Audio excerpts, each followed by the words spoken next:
कंपनीच्या भरोश्यावर कधी गाड्या घेऊ नका हे कशासाठी म्हणत असतो ना, ह्याचं लाईव्ह एक्झाम्पल आहे माझ्यासमोर. आता कंपनीने काय केलंय, माझं प्रीमियमचं ऑप्शनच उडवलंय आणि मला तिथं नोटिफिकेशन आलंय, तुमच्या कमी रेटिंगमुळे तुमचा प्रीमियमचा ॲक्सेस 30 दिवसासाठी होल्डवर ठेवण्यात आलेला आहे.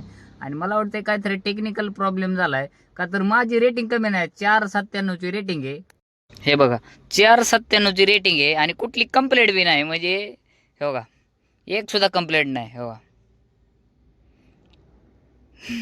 सगळं क्लिअर आहे एकदम. 4.97ची रेटिंग आहे आणि उबरने माझा प्रीमियमचा ऑप्शनच उडवलाय. थांबा तुम्हाला दाखवतो. प्रीमियमचा ऑप्शनच नाही आणि मला नोटिफिकेशन काय आलंय माहिती का, चार कुठं असते ते, हे बघा, आम्ही लक्षात घेतलं आहे की तुम्हाला अनेक वेळा कमी रेटिंग मिळाली आहे, यामुळे तुमचा उबर प्रीमियमचा प्रवेश 30 दिवसासाठी होल्डवर ठेवण्यात आलेला आहे.